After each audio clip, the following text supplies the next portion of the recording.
Good afternoon, Heat Nation. This will still be my Worthless Half a Penny Part 24. And the title is a little bit different. Can you, as a couch athlete, as someone who watches the sport mainly on television, give and have serious opinions about your team or the sport without ever having played in any, even in an amateur capacity? Can you have opinions and be taken seriously?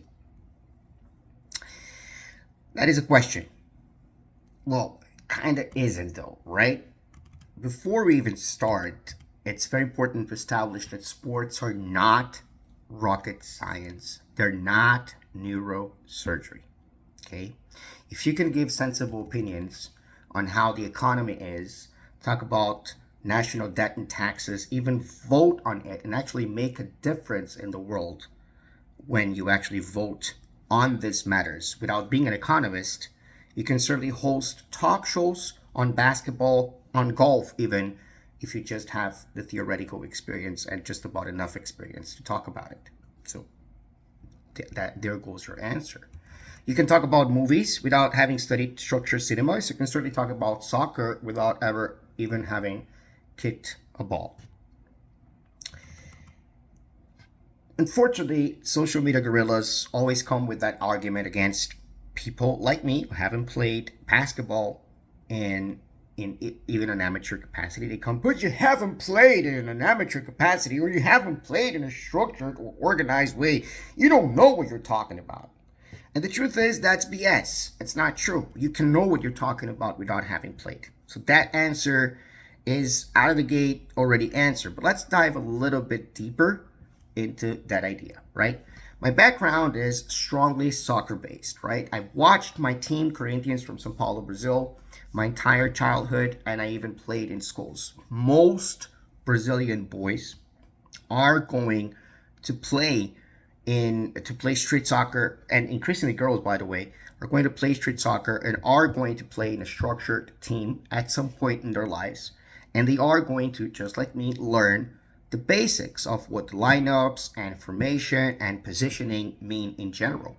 So, and there's understanding the game itself never required that I play it, but with nearly 4 decades of experience, we do learn how to detect the opinions of those who actually played the game before, or the opinions of those who never played it and just watched it, and also for how long they've been watching it, right?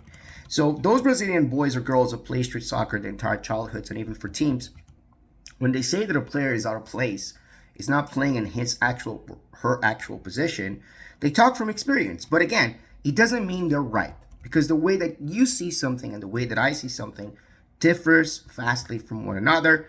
That's just the way that perception of reality works, right? And even from those who actually trained and played professionally, your eyes do not see the same thing that they do. And it doesn't mean they're right, but those who never played and only talk from experience, also depending how much experience they often have the craziest ideas. For example, Americans not understanding how soccer works, wanting to expand the diameter or the length, I guess, of the goalpost, not understanding that that is almost impossible for a goalie to actually make to actually defend the ball, to make great defenses like they do sometimes.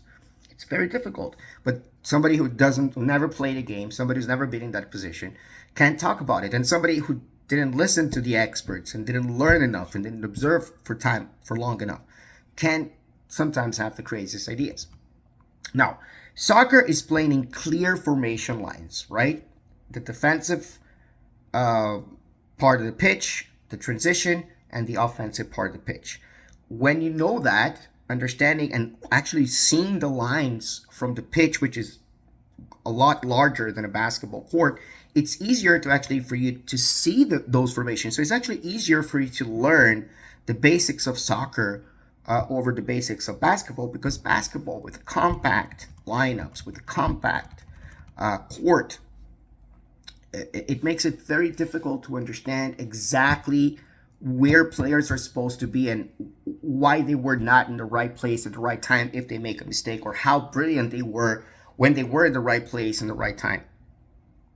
Understanding the tactics becomes a little bit more difficult in compact courts, but it's also difficult in soccer. What I'm saying is, in my background, which is soccer, you can even have a little bit of a leeway because some of the things are visible and they're not visible only for the very trained eye in basketball, right? So you do understand the rules of basketball. You do understand the rules of soccer because they're simple. Again, it's just a set of game rules. But without structure experience, you really have to be extra observant and even more observant than in soccer to be able to detect where each player and even the refs are supposed to be. So you can talk ball without knowledge because I do, and I'm not going to be a hypocrite because it's not rocket science. Observing athletes try to get a ball through the hoop and understanding that the team that does it more wins the game is very easy. Understanding the difference between good and open shots, complex, difficult, and bad selection of shots is also not that hard, right? But understanding how I watch soccer differently than basketball, I know that my comments on one have more weight than the comments on the other. I can see that because I cannot detect, for example, the coach's intention after every time out.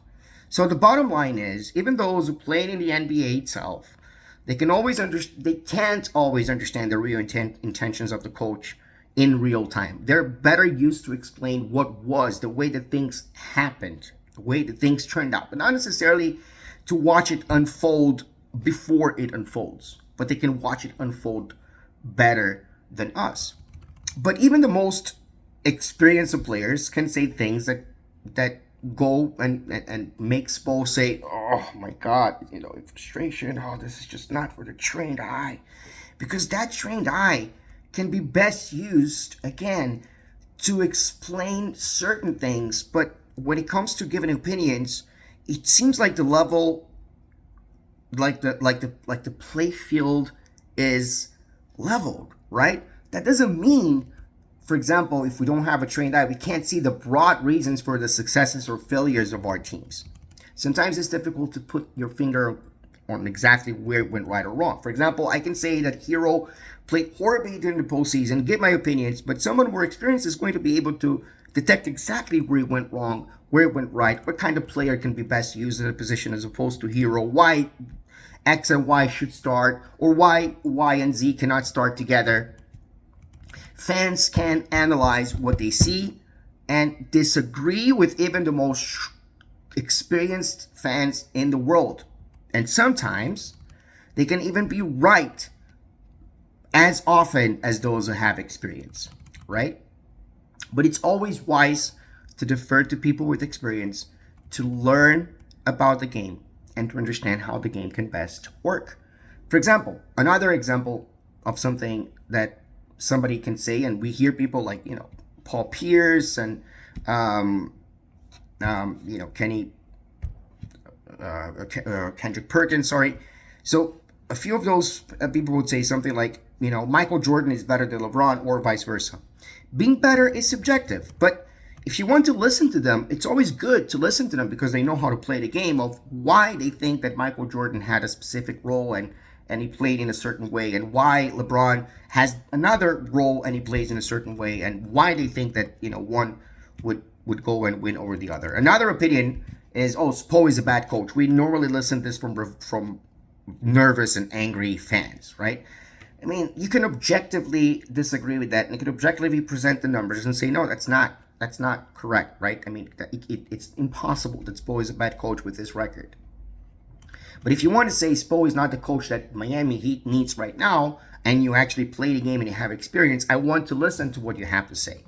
So at the end of the day, you can always have your opinions and always issue them without feeling guilty. But always learn. You don't have to learn from the trolls. There's nothing to learn from the trolls on the internet. But always learn, always listen, always watch.